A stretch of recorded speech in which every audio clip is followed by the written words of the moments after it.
Could you survive a witch hunt? Back to the Future Episode 3 almost got me killed by a witch. I was researching for my video on the Salem Witch Trials, and I went up to Salem, Massachusetts, because there are still a lot of people there who believed that they redescended from the original witches that were hanged. And they told me that if I stayed in Salem after dark, I would be at risk of being killed by a witch. So I did it. I stayed in Salem after dark. Here's the thing about witches. They're not always who you think they are. In 1692, the year before my great, many times removed ancestor, Jaloscori, was pressed to death for refusing to plead guilty or not guilty to the charge of witchcraft. A young woman named Elizabeth Hubbard was taken into the forest by two men, Reverend Samuel Parris and John Hawthorne. They brought her to a tree and suspended her there by a rope from a beam in the tree. And then the men began to chant and dance around the young woman while she screamed bloody murder. What these men were doing was trying to get Elizabeth to confess to being a witch and to implicate others in her so-called cremus. This was called a witch-s bridal, and it was used in England as late as the 18th century. Now, it might seem like common sense that these two men were pretending that they were witches and that they made the whole thing up. But that's not the case here. See, these were two of the most respected men in Salem Village. Reverend Parris was the minister. He was a religious man who led the community in prayer. John Hawthorne was the son of the richest man in town and a leader of the militia. He was also, according to some accounts, a violent man who beat his wife regularly. But he was respected nonetheless. These men did what they did because they believed that it was the right thing to do. They believed that they were protecting their community from the devil and his followers. And in doing so, they committed acts of violence against innocent people. As I walked through the streets of Salem that night, I couldn't help but wonder if there were witches living among us, if they were real, or were they just stories that we tell ourselves to explain away the unexplainable. I mean, I didn't see any pointy hats or broomsticks, but that doesn't mean that they weren't there. Maybe they were hiding in plain sight. Maybe they were the ones who made me feel uneasy, who made me question everything that I thought I knew. Well, the truth is that witches are real, and I know this because I've seen the evidence with my own eyes. The problem is that sometimes the line between fiction and reality is blurred. And when that happens, we have to be careful. We have to be very careful. Hello, friends. Welcome to Salem, Massachusetts, 1692.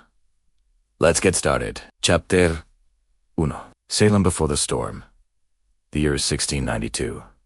You're about to step foot into the town of Salem Village, or, as it was more commonly called, simply Salem.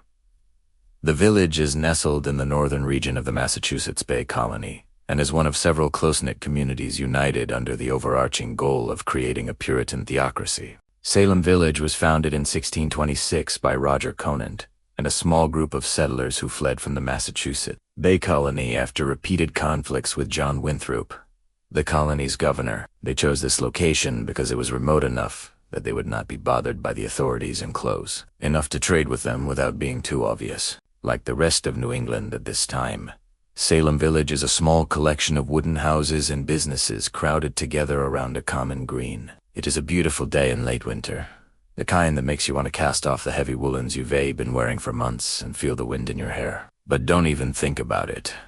Even in the middle of summer, the Puritans of Salem Village rarely strayed from the path of rigid self. And that means no frivolous laughter, no colorful language, and certainly no reveling in worldly pleasures like, God forbid, fun. For these men, women, and children, life in Salem Village has always been hard. There is no such thing as leisure here. Every moment of every day must be spent working, praying, or preparing for the next tribulation from God. They left Europe to escape religious persecution, only to face persecution again for daring to question the methods of their holy ministers. Most days you can hear the constant drone of Reverend Samuel Parris preaching from the pulpit of Salem Village Meeting House.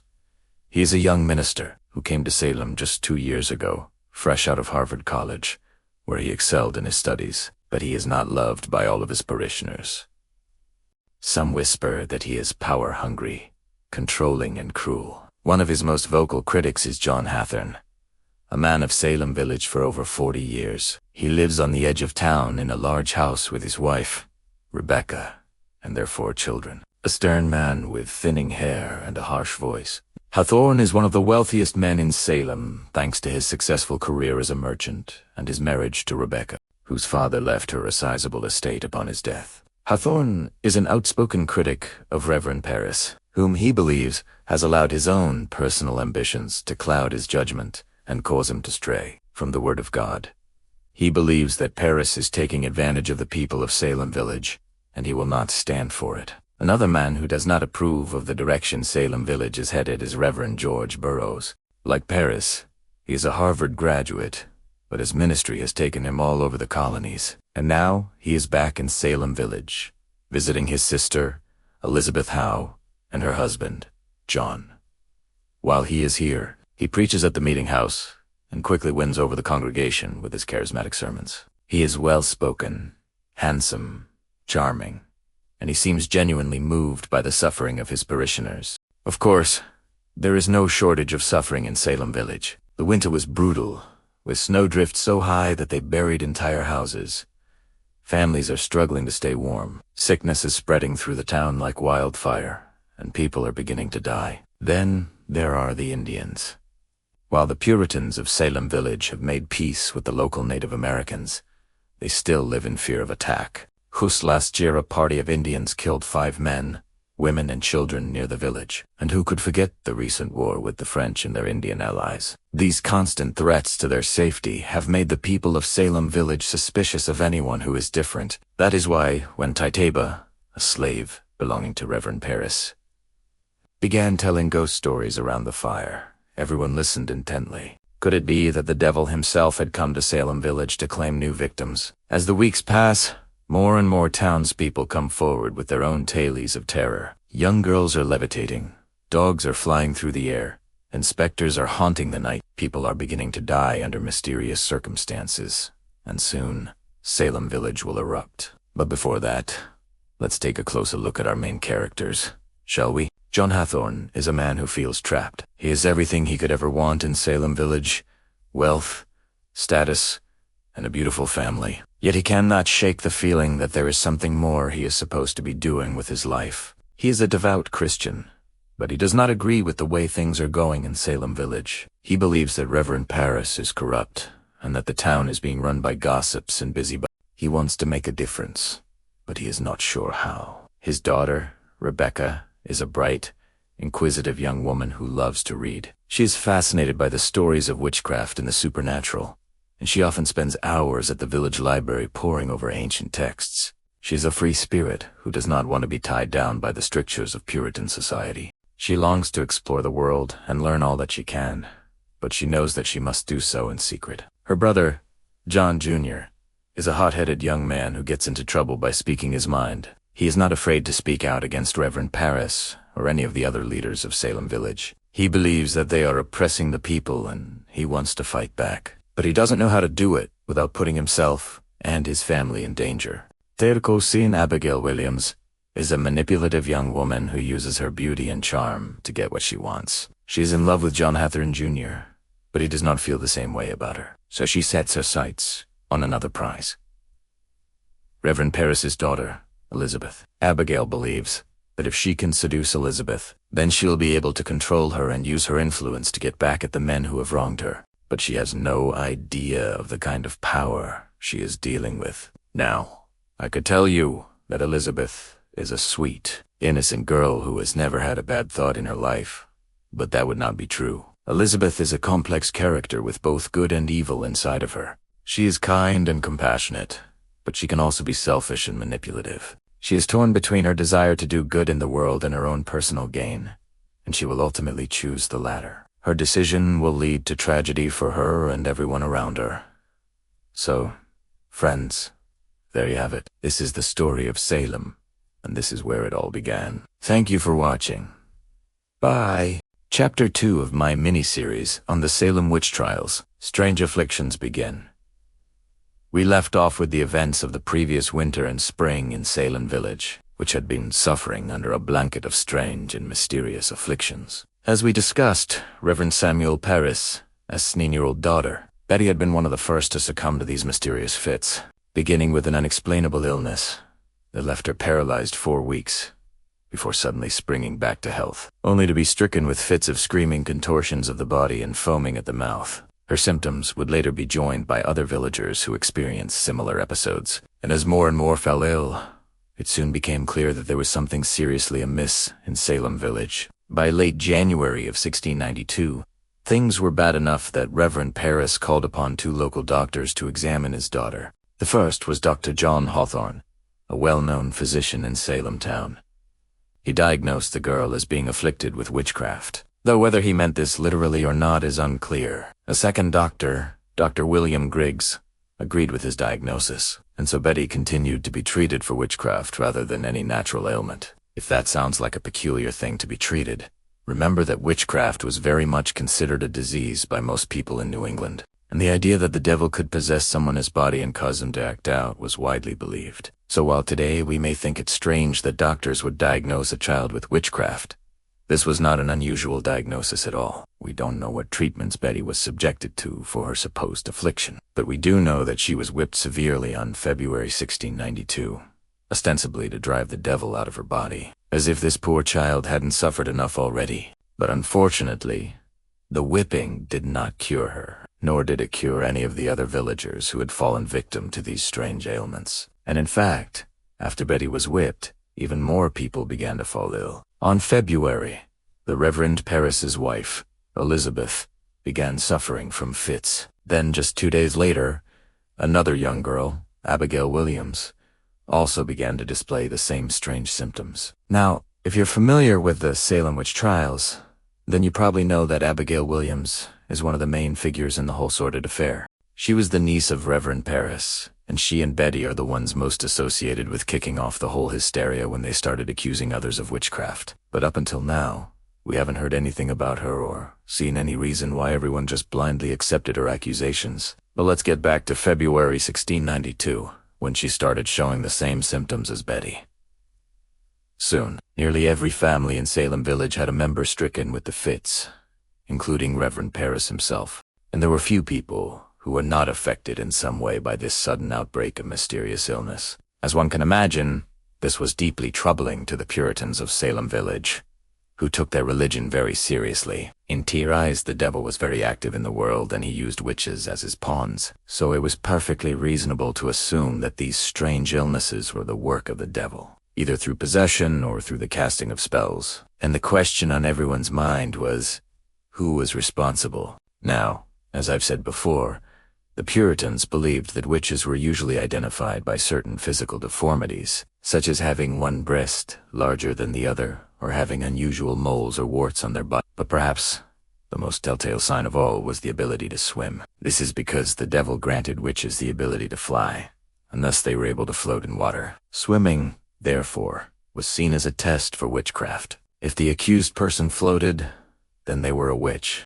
Unfortunately, there wasn't much of a scientific method to these proceedings, and many innocent people were accused of witchcraft simply because they couldn't swim. Today, we have access to modern medicine and can explain these illnesses as something called mass psychogenic illness, also known as mass hysteria. This is a condition in which a group of people experience similar physical symptoms that cannot be attributed to any pathogen or physical cause. In other words, the Salem Witch Trials were very likely the result of mass hysteria.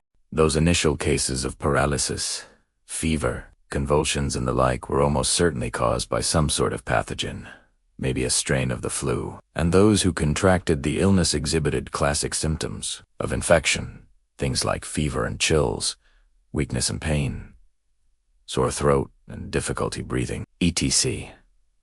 Unfortunately, there was no cure for whatever bug was going around, and a few of the villagers died as a result, but most recovered.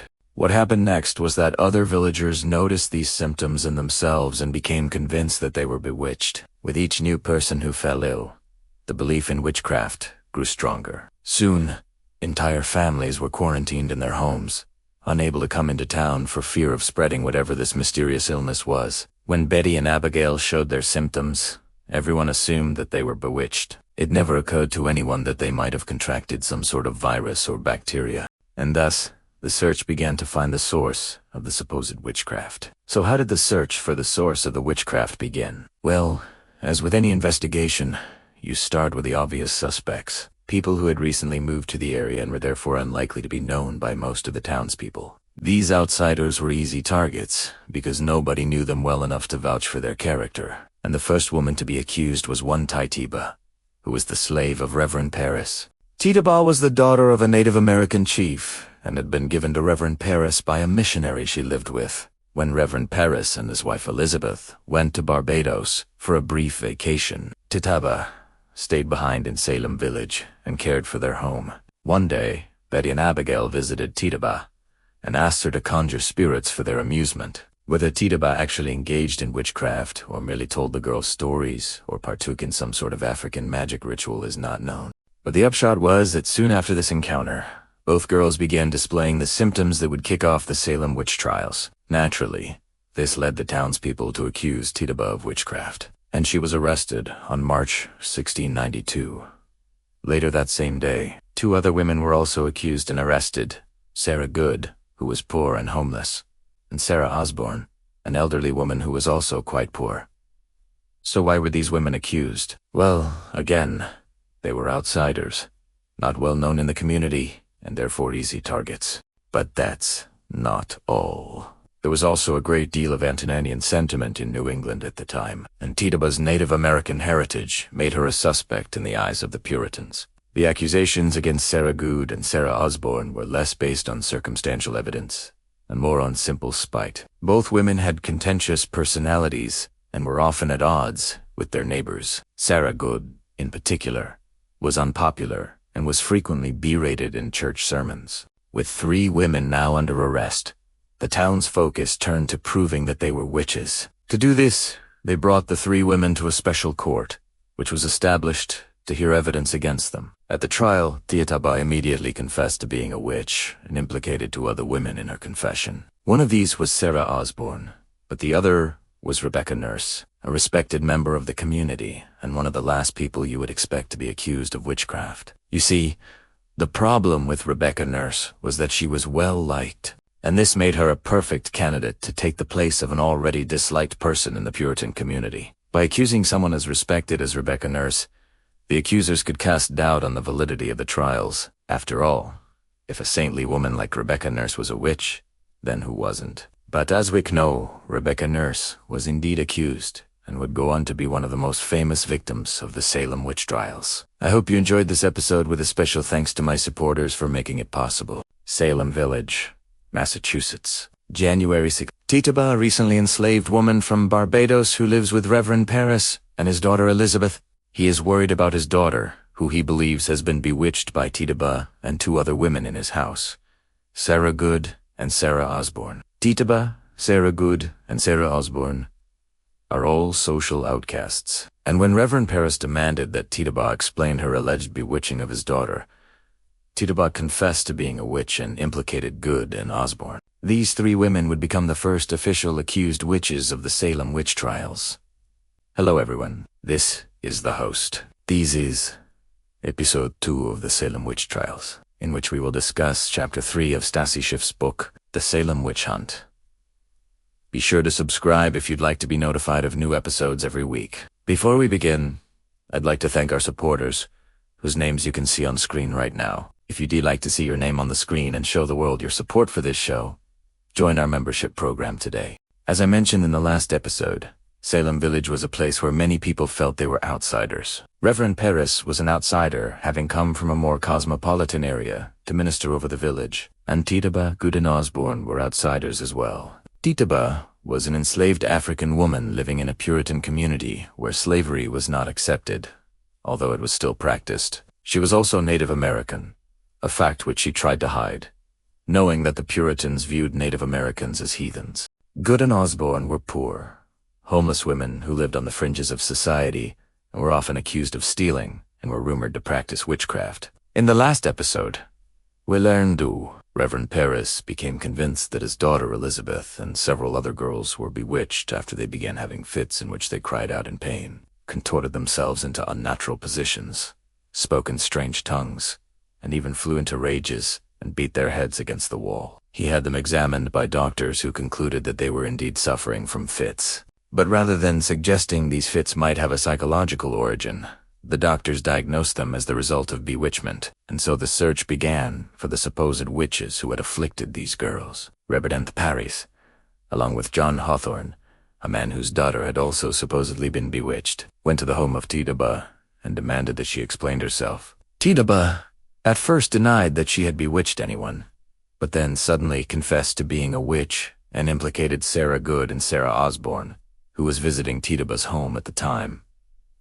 Although Tituba recanted her confession, claiming that she had lied and was not a witch, she was arrested along with Good and Osborne and brought before the local magistrates to determine whether or not they should be charged with witchcraft. The three women were examined and the court decided that Tituba should be released due to her enslaved status, as she could not possibly be a free woman practicing witchcraft in the community. But Good and Osborne were not so lucky. They were charged with the crime of witchcraft and thrown into jail. A few days later, Reverend Paris and the other ministers of the area met to discuss the case. They believed that the only way to stop the bewitching of the girls was to hang the accused witches. But since Tituba had confessed, they believed that she should be given the option to avoid execution by hanging if she would implicate others in witchcraft. So Reverend Paris returned to the jail cell and asked Tituba to tell him the truth. And once again, Tituba confessed. Tituba claimed that she had entered into a formal pact with the devil at a crossroads in the forest near her home. She said that there were two other witches present at the ceremony,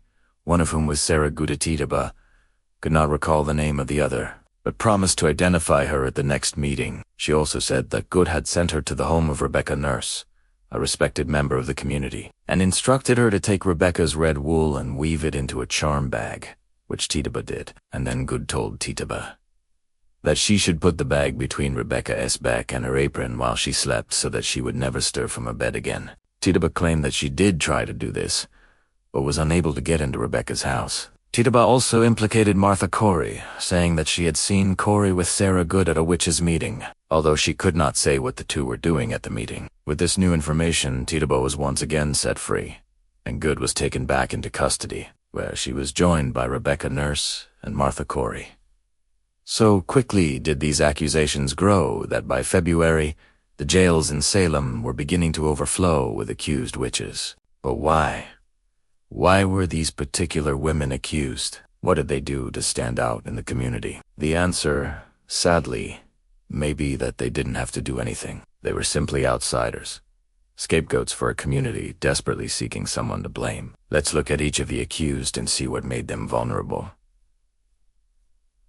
Tituba was an enslaved woman, and although slavery was outlawed in Massachusetts Bay Colony, it was still legal in the province of Massachusetts. Enslaved people were viewed as property and were forbidden from testifying in court, even in their own defense. When Tituba confessed, Reverend Paris noted that he had never seen any sign of Satan's influence upon her before, nor had any complaints ever been lodged against her. She was obviously, according to the standards of the time, a good Christian girl. This would have made her confession all the more compelling to the Puritan men who interrogated her, as they likely assumed that she had been tempted by the devil because of her race and station in life. Sarah Good was a homeless beggar who had been accused of stealing food in the community. She had no family to speak of and was increasingly becoming a nuisance to the villagers. In fact, she was arrested for the crime of begging, and her sister-in-law was forced to put up money for her bail. When Good was arrested for witchcraft, she was thrown into jail without anyone putting up money for her bail, showing just how little the villagers thought of her. Sarah Osborne was another homeless beggar. She, too, had no family and was increasingly seen as a problem by the villagers. When she was arrested, she was also thrown into jail without anyone putting up money for her bail, showing how low the villagers thought of her. Rebecca Nurse was perhaps the most respected member of the community. She was a God-fearing woman who had raised 7 children to the age of adulthood, which in Puritan society was the ultimate achievement for a woman. She had also served as a nurse in the community, helping to raise other people's children when their mothers died. Her husband was a wealthy landowner, and her family was well thought of throughout the area. So why was she accused? To answer that question, we must turn to Martha Corey. Martha Corey was a middle-aged woman who had recently moved to Salem Village. Her husband had died, and she had come to live with her brother. Like Rebecca Nurse, she was known as a God-fearing woman who behaved modestly in public and was always ready to lend a helping hand to those in need. Her sister-in-law, Elizabeth Howe, said that she knew of no person who had a bad word to say of her. So why was she accused? And here we come to the heart of the matter. All four of these women, Tituba, Good Osborne, and Corey, were social outcasts in one way or another. They were poor, homeless, part Native American, enslaved or something else that set them apart from the rest of the community. They were easy targets for the Salem villagers, who needed someone to blame for their troubles, and so the four of them were accused, primarily based on their reputations in the community. This is not to say that accusations of witchcraft were not also made against them. Indeed, many of the accused during the Salem Witch Trials were accused based primarily on the testimony of the afflicted girls who claimed that they saw the accused performing witchcraft in the forest or heard them confess to the crime. But in the early days of the trials, when there were few accusations flying around, other reasons were required to bring the accused into the courts. And for these four women, their social standing in the community was enough. Fear is a powerful motivator. In Salem Village, the fear of the devil and his minions running rampant through the community led the villagers to seek out those who might be consorting with the devil, those who could explain the ailments plaguing their children. Fear of the devil led to suspicion. Suspicion of those who were different, of those who did not fit in. And so Tituba, Good, and Osborne were suspected and then accused of witchcraft. But fear of the devil was not the only powerful force at work in Salem Village. There was also fear among the villagers of appearing weak or foolish. When Reverend Paris first noticed something was wrong with his daughter, he consulted with the local doctors who determined that she was indeed suffering from fits. But instead of believing that these fits might have a psychological cause, he chose to believe that they were caused by witchcraft, and this choice led him to accuse Tituba, Good, and Osborne. Once he had accused these women, however, he could not back down, as doing so would make him look foolish and weak in the eyes of his congregation. And so he pressed forward with the accusations until 3 innocent women had been accused, arrested, and thrown into jail. There are lessons to be learned here. Lessons about the dangers of fear, the ease with which we can be swayed by those in authority, and the importance of examining our own biases and prejudices. In the next episode, we'll discuss Chapter 4 of Stacy Schiff's book, The Salem Witch Hunt, in which we will learn about the trials of Tituba Good and Sarah Osborne. Please be sure to subscribe if you'd like to be notified when the next episode comes out. And if you enjoy this show, be sure to check out my podcast, The Scarlet Letter, available on various platforms. Thanks for listening. This is part 4 of our series on the Salem Witch Trials. If you haven't already seen it, go check out part 3 to see where we left off. The year before, in 1692, Reverend Samuel Paris's daughter, Betty, along with his niece, Abigail Williams, had exhibited strange behaviors, which included fits, screaming, yelping, foaming at the mouth, and contortions. And Reverend Paris and others in the town believed that these behaviors were the result of witchcraft. Now, whether or not Betty and Abigail were actually engaging in some sort of elaborate hoax is not important here. What is important is that they claimed to have been bewitched by a Native American woman who worked as a slave for Reverend Paris, Sarah Good, a beggar who lived in Salem Village, now Danvers, and Sarah Osborne, an elderly woman who also lived in Salem Village and was known for her sharp tongue. Now, these 3 women were questioned about their supposed involvement in witchcraft, and all 3 denied that they had anything to do with it. But then Reverend Paris convinced them to confess, and when he did that, the 3 women implicated many other people in the town. So then those people were questioned, and some of them confessed as well. And then they implicated more people, and so on and so forth. It was like dominoes, and thus began the first wave of the Salem Witch Trials. On February, Bridget Bishop, a 41-year-old woman who had previously been accused of witchcraft in another Massachusetts Bay Colony town, became the first person to be tried for witchcraft. At this point, the court didn't really know what to do. They hadn't done one of these trials before, and so they turned to a pamphlet called The Witch's Hammer, written by one of the judges himself, Jonathan Corwin. This pamphlet outlined how one should conduct a trial for witchcraft, and according to this pamphlet, there were 3 types of evidence that could be used to convict a person of witchcraft: confession, spectral evidence, and the depositions of witnesses. Now, deposition is basically just a fancy word for testimony. However, the most interesting and arguably ridiculous type of evidence presented at the trial was spectral evidence. Spectral evidence was essentially the victim's testimony regarding the appearance of the accused, which in a dream or vision, basically, The victim would say something like, "I saw the accused witch flying around my house at night drinking my blood." This kind of evidence was extremely important because if you couldn't produce any physical evidence of witchcraft, then spectral evidence was really the only other way to convict someone. You can imagine how this sort of evidence could be easily fabricated. And even if it was legitimate, how much weight should such testimony really hold? Well, at the time, apparently a lot. Bridget Bishop's trial lasted only a few hours. She was found guilty and sentenced to death. She was then taken outside and hanged until she died. After Bishop's execution, the frenzy reached its peak. Between June and September of 1693, 19 more people were executed, most of them women, although 5 men were also killed. Most of the accused had no idea why they were accused.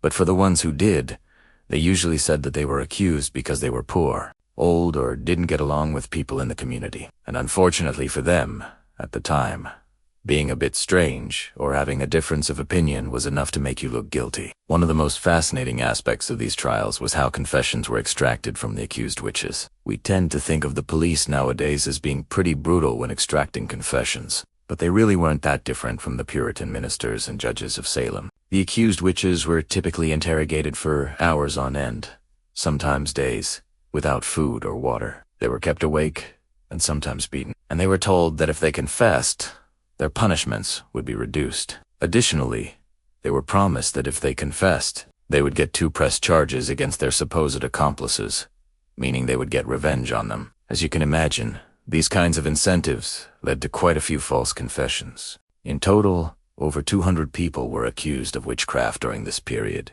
which makes up about 5% of the entire population of Salem.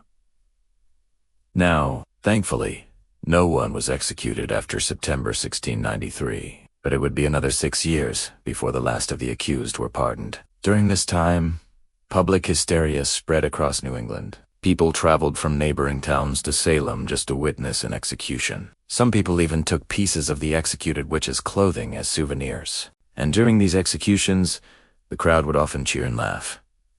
Apparently, it was quite the party. Many people started to realize that maybe they had made a mistake. Several ministers began to speak out against the trials, and by 1697, the government of Massachusetts Bay Colony agreed to pay out £250 to each of the surviving accused witches. This, of course, was only after the colony admitted that the trials were a great error. Now, while this might seem like an admission of guilt on behalf of the colony, it wasn't really. In fact, the colony never formally apologized for the Salem Witch Trials until 2021.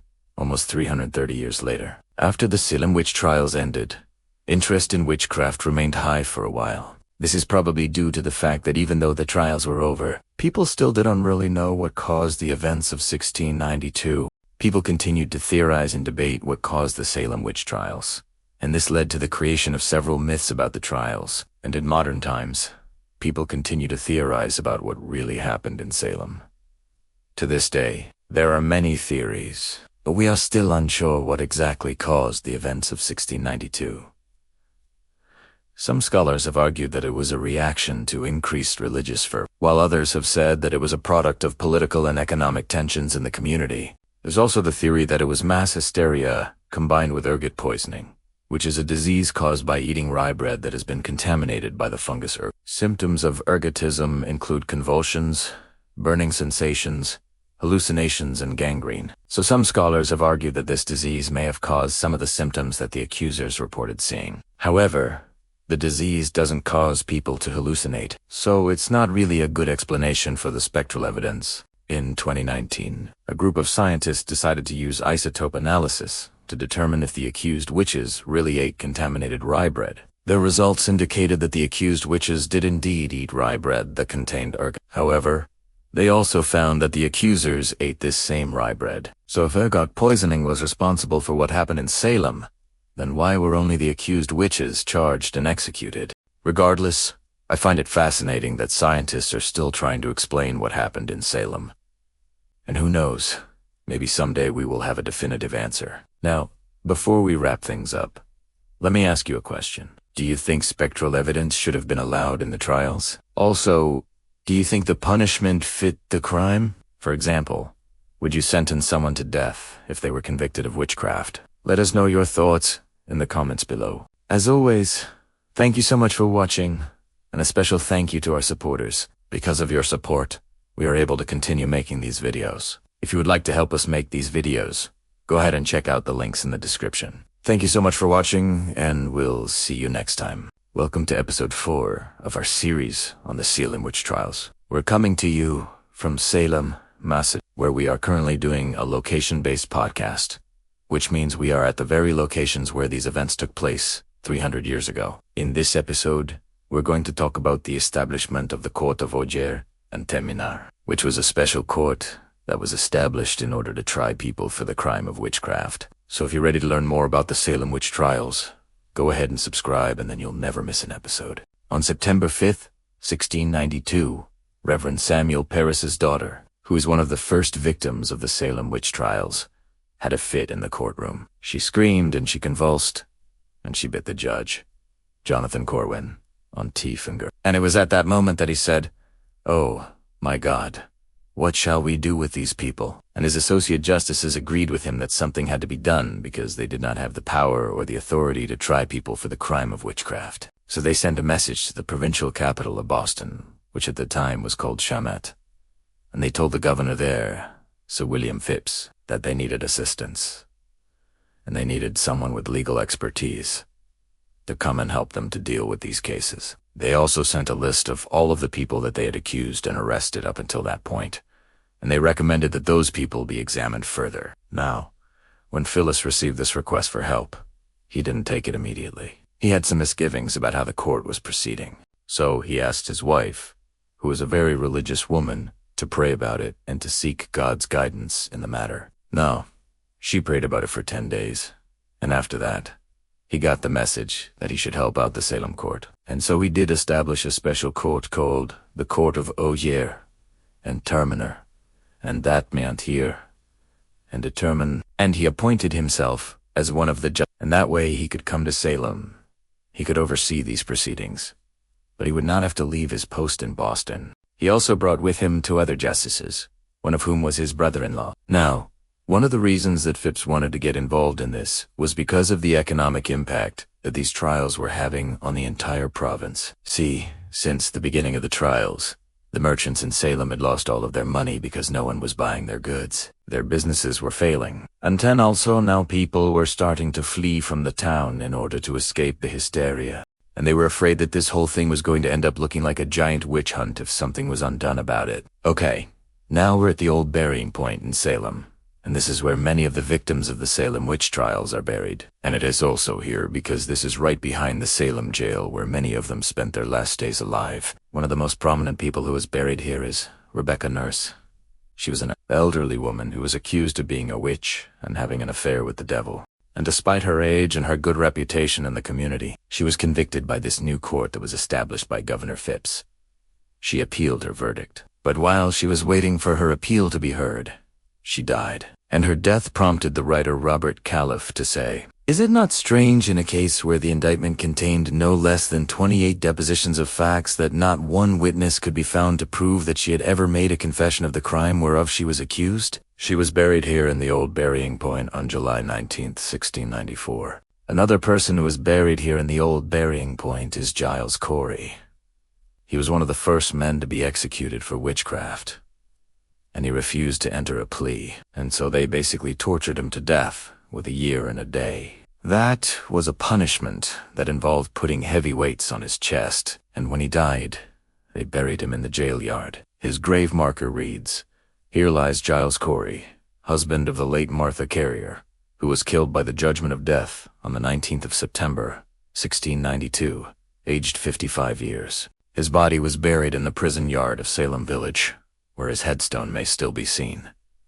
It goes on to say, Mr. Corey refused to plead either guilty or not guilty to the crime of witchcraft laid to his charge, and was therefore pressed to death by the weight of stones brought to bear upon his breast according to the orders of the court. Blessed be the Lord God Almighty, and his dying testimony was a hopeful discovery of his fidelity to truth. And finally, another person who is buried here in the old burying point is Judge Samuel. He was one of the judges who presided over the Salem Witch Trials, and he was tormented for his role in the persecution of innocent people. He repented for his actions, but he died before he could make any real amends. His gravestone reads, "Here lies the Rev. Samuel Sewell, who was born December 5th, and departed this life March 1st, 1709. As he was eminent for his piety, so he was zealous for the conversion of sinners, and for the good of the church and the public, which cost him much painful watching and declining health. Yet he continued to the great increase of his private and public burdens till his strength failed him." It goes on to say, being sensible of his own insufficiency, he had recourse to the Lord with much prayer and supplication, humbly acknowledging his dependence on divine assistance. He died humbly, hoping that through the infinite goodness and mercy of the Lord he might obtain pardon for whatever was amiss in him, whether in public or private, and that he might have the blessed hope of heaven through Jesus Christ our Lord, who gave himself for us.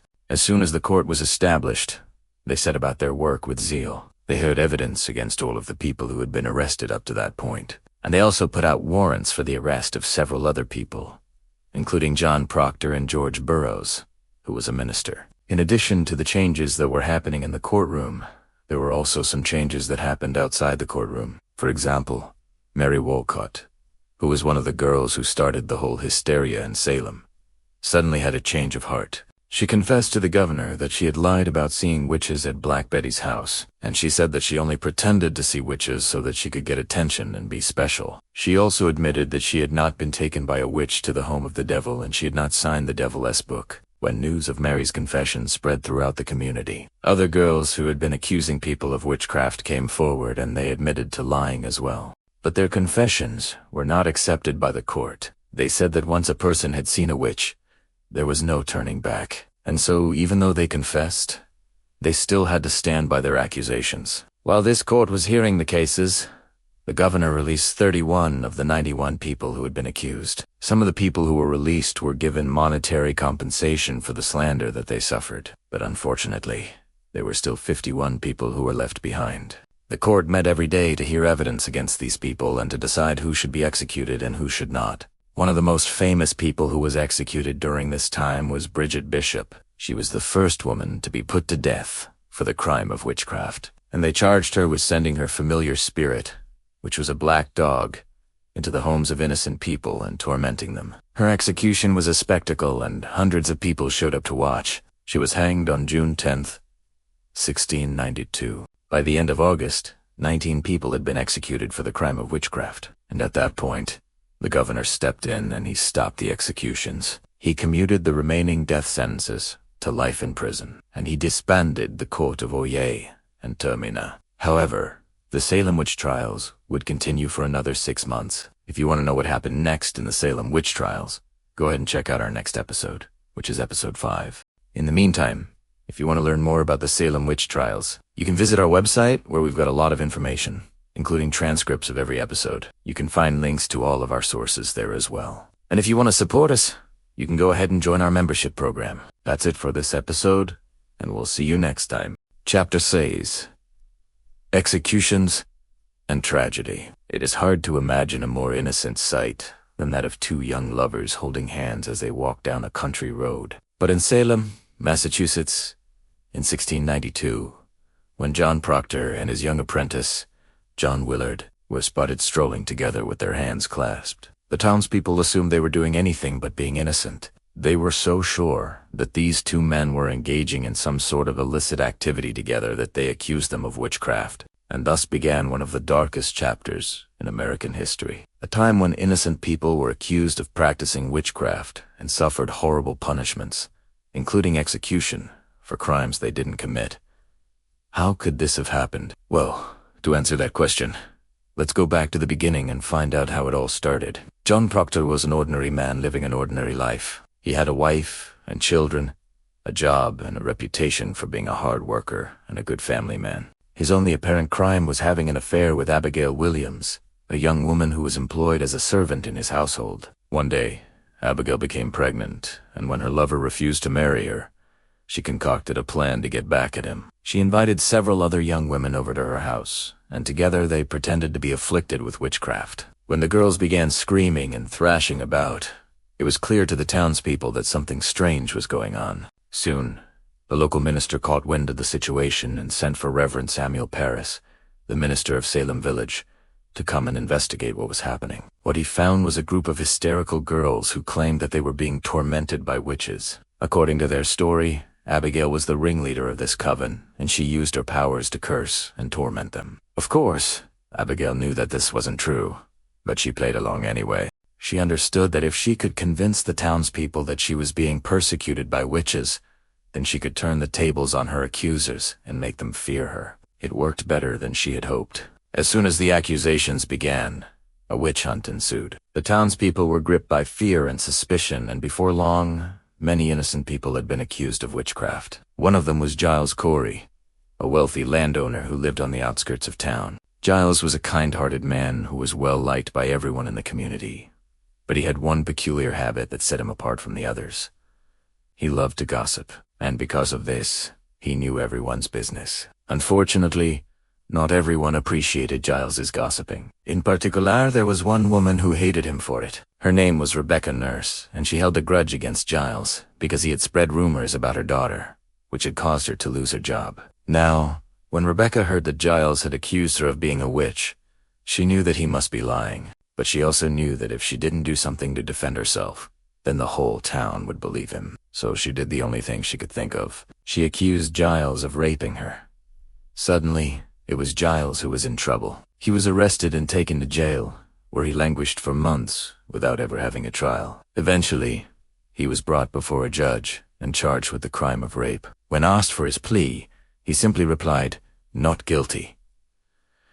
The judge was satisfied with this answer and ordered that Giles be released. However, the townspeople were not.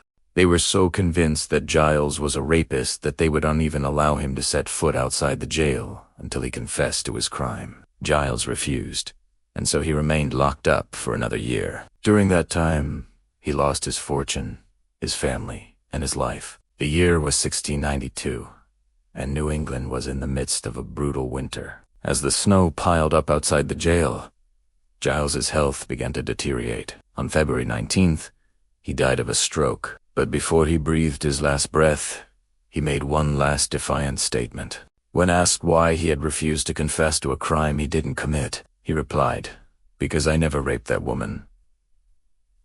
These words were the last thing he ever said, and tragically, they were also the last thing Rebecca Nurse ever heard. In the end, the witch trials resulted in the execution of 19 people, including Rebecca Nurse. That's right, 19 innocent people were put to death simply because they did unconfess to crimes they didn't commit. But it gets worse. If you thought that was the worst of it, just wait until you hear about what happened to Giles Corey. After 88, his body was left in the prison cell for 3 days. Then, on February 22nd, it was taken out and buried in a shallow grave in the jail yard. But this didn't bring an end to Giles's suffering. The next day, his grave was dug up and his body was pressed to death with heavy stones. This was done as punishment for his crime of rape, and it was only after he had been dead for 4 days that his remains were finally laid to rest. This dark chapter in American history is known as the Salem Witch Trials, and it serves as a reminder of the dangers of unchecked power and the importance of due process. During this time, fear and paranoia ran rampant through the small town of Salem, Massachusetts, and innocent people were accused of witchcraft, based on little more than hearsay and rumor. The trials were a travesty of justice and resulted in the wrongful execution of 19 people. Even today, we are reminded of this dark period in our history and the need to be vigilant against those who seek to abuse power. In the years since then, many efforts have been made to right the wrongs of the Salem Witch Trials. In 1957, the state of Massachusetts formally apologized to the families of those who were executed and offered compensation. A museum and memorial site has also been established to honor the victims of the trials. But perhaps the most fitting tribute is to remember their stories and ensure that such a tragedy never repeats itself. In 1692, the colony of Massachusetts Bay was gripped by fear and suspicion. The citizens were convinced that a witch hunt was underway and that the devil himself was loose in their midst. As the hysteria grew, so did the number of accusations. Soon, entire families were being torn apart as husbands and wives, parents and children were accused of conspiring with the enemy. The trials that followed were a travesty of justice. Evidence was often coerced or fabricated, and innocent people were convicted based on little more than the testimony of children. In the end, 19 people lost their lives. Among the victims was Bridget Bishop, a 40-year-old woman who had always been considered a bit of a troublemaker. She had a sharp tongue and was known for arguing with her neighbors, but nobody expected that these minor disputes would lead to such a horrific outcome. On June 10, 1692, Bishop was tried for the crime of witchcraft and found guilty. She was hanged the following day. Another victim was Sarah Good, a beggar who had fallen on hard times. She was a constant presence in the streets of Salem, where she would panhandle for food and money. Because of her desperate circumstances, she often argued with shopkeepers and townspeople, which led to her being accused of witchcraft. On July 19, 1692, she was hanged. Then there was Martha Carrier, a middle-aged woman who had been respected in her community for her piety and good works. But as the witch trials intensified, she became a target of the accusers. She was hanged on August 19, 1692. These are just a few of the victims of the Salem Witch Trials. Each of them was accused of a crime they did not commit and sentenced to death based on flimsy evidence. Their stories serve as a reminder of the importance of due process and the danger of unchecked fear and paranoia. One of the most tragic aspects of the Salem Witch Trials is the way in which the accused were treated. Many of them were tortured in order to extract confessions, while others were simply left to rot in prison. The methods used to extract confessions were often brutal and inhumane. Accused witches were subjected to beatings, sleep deprivation, and even starvation. In some cases, they were forced to stand for hours on end with weights tied to their feet until they confessed to the crime of witchcraft. Those who refused to cooperate were often left in solitary confinement for months, denied food and water. As you can imagine, this type of treatment had a devastating impact on the accused and their families. Not only were they subjected to physical and emotional abuse, but they were also torn away from their loved ones, without any hope of seeing them again. The families of the accused were also impacted by the Salem Witch Trials. In many cases, the entire families were accused of witchcraft and torn apart. Husbands and wives, parents and children were separated and forced to endure the horrors of the witch trials individually. The trauma of the Salem Witch Trials was felt for generations. The accused were not given a fair trial, and many of them suffered greatly as a result. Their stories serve as a reminder of the importance of due process and the need to protect the innocent from those who seek to destroy them. The Salem Witch Trials were a dark chapter in American history. They serve as a warning of what can happen when fear and superstition take hold of a community. It's a story that has been told and retold for centuries, and it continues to captivate us today. So if you want to learn more about this fascinating topic, be sure to check out the additional resources I have linked below. You'll find books, articles, and documentaries that will help you understand the Salem Witch Trials like never before. Don't miss this opportunity to learn more about one of America's most infamous events. Click on the links below and start exploring today. And don't forget to subscribe for more educational content. Thanks for watching. The collapse of the trials. As we left off, the trials were in full swing. Several men had been accused and convicted of witchcraft already, and now it was Reverend George Boros's turn to face the court. But as he stood there before them, something strange happened. As he took his oath, he made the sign of the cross. This wasn't unusual for Puritans. They almost always did that when they took an oath. But what made this significant was that just 2 years earlier, Reverend Burroughs had written an anti-Trinitarian tract. He argued that making the sign of the cross was not proper for Christians. Now, however, he was accused of signing himself to God by making the sign of the cross. He denied the charge vehemently, saying that he only did it out of habit and that it should not be taken against him. Unfortunately for Reverend Burroughs, the judges didn't see it that way. They found him guilty of witchcraft and sentenced him to death. He was hanged on July 19, 1692, along with 6 others. With his death, the trials started to fall apart. People began to speak out against them, and even some of the accusers' families tried to stop the madness. It's me. This is Salem. In Chapter 7, The Collapse. In the days following George Burroughs' execution, doubts started to creep into people's minds. The ministers in town started preaching fiery sermons about the dangers of false accusations. An increased Matha warned that if they continued down this path, God would curse the entire generation of magistrates and people who lived in Massachusetts. Even Cotton Mather, who up until now had been a supporter of the trials, started having second thoughts. However, he still supported the executions. He just didn't want innocent people to be accused. So he suggested they put the accused in jail and keep them there until they confessed. This went over pretty well with the public, but it really irritated the judges. They weren't going to change how they ran the trials. The next day, a group of prominent Salem citizens came to the courthouse to watch the proceedings. They wanted to make sure the court wasn't doing anything wrong. When they got there, though, they saw that things were very much not being done properly. The court wasn't recording any of the testimonies. They were allowing spectral evidence and letting the accusers go unchecked. Even more shocking, the judges seemed to already know who was guilty and were only pretending to let the accused defend themselves. This outraged many of the townspeople, including Salem's minister, Reverend Joseph Sherman. After watching the trial, he went to his pulpit and denounced the court. He told his congregation that if a person was charged and hadn't confessed yet, they should assume they were innocent. He also said that those who had confessed were probably coerced into it and should be executed until they recanted their confessions. Governor Phipps was starting to get worried. He knew the trials had gone too far. If he didn't do something, people would start blaming him for the chaos. So he called together a special council. He asked them to review the trials and tell him if they were lawful. It didn't take long for them to deliver their verdict. They concluded that the trials were indeed unlawful.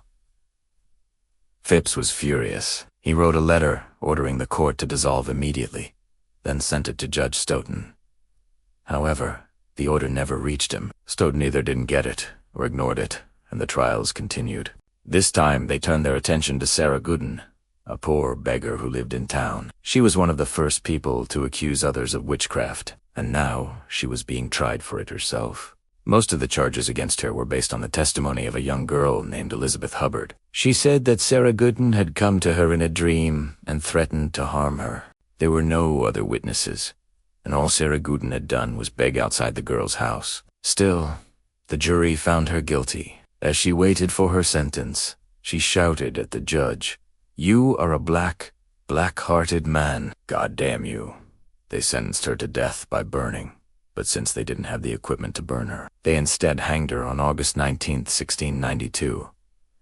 3 days later, Elizabeth Hubbard died. Some say it was from a fever, but others claim she was murdered by her father so he could collect her inheritance. Either way, with Sarah Gooden's death, the court finally collapsed. People started speaking out against the court proceedings and telling the remaining accused to resist. For example, John Halley, who had previously supported the trials, said that the court had given him such a horrifying view of itself that he would never enter New England jail again unless he were called to testify. At this point, the trials had become a farce. No one believed anything the accusers were saying anymore, and those accused of witchcraft were more concerned with proving they were UN witches than actually defending themselves against the charges. One of these people was Rebecca Nurse.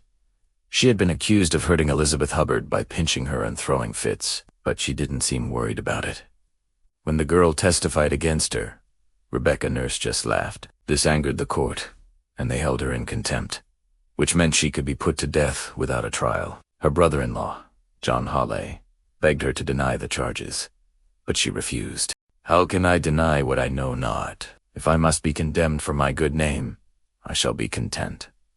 Before they could take her away, her husband implored the judges to allow her to defend herself against the charges, but they refused. They found her guilty of contempt and sentenced her to death. On October 19th, Rebecca Nurse was hanged alongside 5 others. Her death, along with everyone else's, convinced the rest of the accused that they needed to fight back. One of them was Martha Carrier. During her trial, she admitted that she signed the Devil's Book, but said it was only to protect herself. She claimed that after she did that, she was no longer in danger of being taken by the devil, so there was no reason to believe she was a witch. She also pointed out that many of the accusers were lying about seeing her at different places at the same time. One girl claimed that Martha Carrier had come to her in a dream, but Martha pointed out that this was impossible because she couldn't swim. This made sense to the crowd, and they started to murmur amongst themselves. Martha was about to have another witness come forward and explain that she had helped him during a difficult childbirth. But before the woman could testify, the judges interrupted her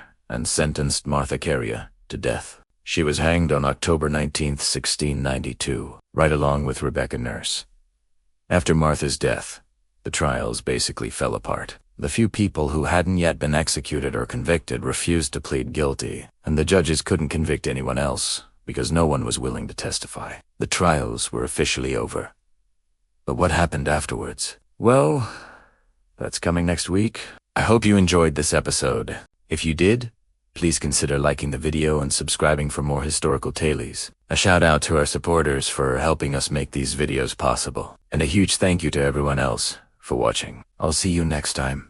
Chapter 8: Aftermath and Legacy. In the wake of the Salem Witch Trials, public apologies and reparations were slow to come. For many years after the executions, the colony of Massachusetts Bay did little to acknowledge or rectify the injustices that had been done. In fact, for a time, it seemed as though the memory of the trials themselves might be in danger of fading from public consciousness entirely. But over time, the story of Salem endured, becoming a cautionary tale about the dangers of mass hysteria, religious extremism, and unchecked power. In this chapter, we'll explore how the legacy of the Salem Witch Trials has continued to shape American law, society, and culture in the centuries since. Let's begin our story in 1692, at the height of the Salem Witch Trials. As we know, the trials were a dark and disturbing period in American history, marked by widespread fear, paranoia, and the persecution of innocent people. Fueled by religious fervor and a desire for power,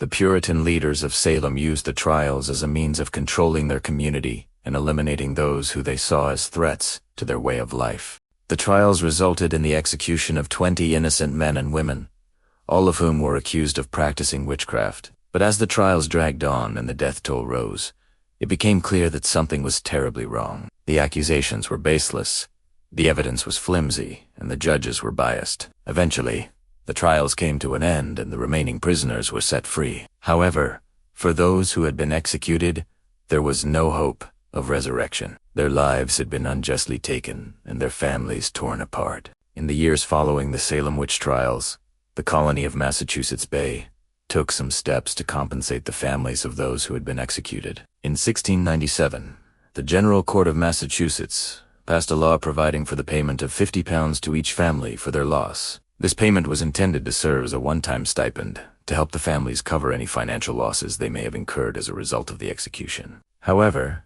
this payment was far from adequate and did little to make up for the loss of a loved one. Moreover, it was not offered to all of the victims of the trials, only to the families of those who had been executed. The families of those who had been imprisoned but not executed were left without any compensation at all. In addition to the financial payments, some efforts were made to repair the reputations of those who had been accused of witchcraft. In 1702, the General Court passed another law that allowed for the victims of the Salem Witch Trials to petition the court for a pardon. This pardon would serve to clear their names and restore them to good standing in the community. However, this process was lengthy and expensive, and many of the victims were too poor to afford it. Furthermore, even if they could afford it, the stigma of having been accused of witchcraft was likely to follow them for the rest of their lives. Despite these efforts, the Salem Witch Trials remained a source of shame and embarrassment for the colony of Massachusetts Bay, and later the state of Massachusetts. The trials were seen as a dark chapter in the state's history, and there was a desire to move on from them and put them behind. As a result,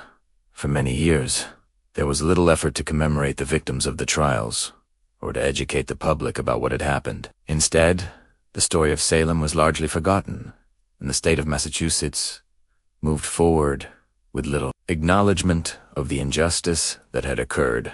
However, in more recent times, there's been a renewed effort to remember the victims of the Salem Witch Trials and to teach future generations about what happened. In 1951, the state of Massachusetts established the Salem Witch Museum to preserve the memory of the trials and to educate visitors about this important event in history. The museum features exhibits that tell the stories of the accused, convicted, and executed, as well as the broader social and historical context of the trials. Additionally, each year on September 19th, the state of Massachusetts observes Salem Witch Trial Memorial Day to honor the victims of the trials and to reflect on the lessons that can be learned from them. Though it took many years for the state of Massachusetts to come to terms with the dark chapter in its history, the Salem Witch Trials remain an important part of American history. They serve as a reminder of the dangers of religious extremism, unchecked power, and the importance of due process. Today, the story of Salem is taught in schools across the United States and around the world, and the events of the trials continue to be the subject of books, films, and other works of art. One of the most enduring legacies of the Salem Witch Trials is the lasting impact they have had on American culture. The trials have become a symbol of mass hysteria and the dangers of allowing fear and paranoia to take hold of a community. The term Salem witch hunt is now commonly used to describe any situation in which innocent people are persecuted based on false accusations and flimsy evidence. Additionally, the trials have also inspired countless works of fiction, including novels, films, and television shows. Some famous examples include Arthur Miller's play The Crucible, which uses the Salem Witch Trials as a metaphor for the McCarthy era, and the 1996 film The People vs. Larry Flynt, which depicts the trial of Larry Flynt, publisher of Hustler magazine, on obscenity charges. The Salem Witch Trials also had a significant impact on American law. The trials highlighted the importance of due process and the need for fair and impartial trials. As a result, many of the legal reforms that followed the Salem Witch Trials were aimed at ensuring that innocent people were not persecuted based on unfounded accusations. One of the most important reforms that came out of the Salem Witch Trials was the introduction of the right to counsel. Prior to the Salem Witch Trials, the accused in criminal cases had no right to have an attorney represent them in court. However, after the trials, it became clear that this was a necessary safeguard against false accusations and unfair trials. As a result, the right to counsel became an important part of American criminal law. Another important reform that came out of the Salem Witch Trials was the introduction of the rule against hearsay evidence. During the Salem Witch Trials, much of the evidence against the accused was based on the testimony of witnesses who had heard statements or rumors about the accused's alleged crimes. This type of evidence is known as hearsay and is generally not admissible in court. However, during the Salem Witch Trials, hearsay evidence was used extensively to convict the accused. As a result, one of the important reforms that followed the trials was the establishment of rules against hearsay evidence. These rules ensured that in order for a statement to be admissible in court, it must be made by a witness who was present in court and subject to cross-examination. The Salem Witch Trials also had a significant impact on American society as a whole. The trials highlighted the importance of religious tolerance and the need for separation of church and state. The Salem Witch Trials were rooted in a fear of witchcraft and a desire to maintain the religious orthodoxy of the Puritan community. However, the trials resulted in the persecution of innocent people and the destruction of many families. As a result, the trials helped to fuel the growing movement for separation of church and state in America. This movement eventually led to the adoption of the First Amendment to the U.S. Constitution, which guarantees the free exercise of religion and prohibits the establishment of a state religion. In conclusion, the Salem Witch Trials were a dark and disturbing period in American history, but their legacy continues to shape American law, society, and culture in many ways. The trials serve as a reminder of the dangers of religious extremism, unchecked power, and the importance of due process, religious tolerance, and the separation of church and state. Today, we remember the victims of the Salem Witch Trials and honor their memory by working to ensure that such atrocities never repeat themselves. Thank you for joining us on this journey through history. If you enjoyed this video, please be sure to like, subscribe, and share with your friends. We would also love to hear your thoughts and comments on the Salem Witch Trials and their legacy. So please feel free to leave a comment below. Don't forget to hit the bell icon to be notified when new videos are released. Thanks again for watching, and we'll see you next time. The lesson I'm taking away from all of this is that people are more afraid of dying than existing. People would rather die than live a life that is hard or filled with pain or both. And isn't that the story of most of our lives? We spend most of our time avoiding death, not living. We used to think that the world was flat. We used to think that the earth was a disc. We used to think that it was surrounded by a wall, a big wall that kept everything in. And if you went over that wall, you fell off the edge of the world into the sea. But we don't think that anymore. So what's changed? What have we learned? We've learned that the world is round. We've learned that there's no edge to fall off of. We've learned that there's no wall. What does that mean for us? It means that whatever our fears, whatever our superstitions, we are more afraid of dying than living. And that's a lesson worth remembering, not just for ourselves, but for everyone.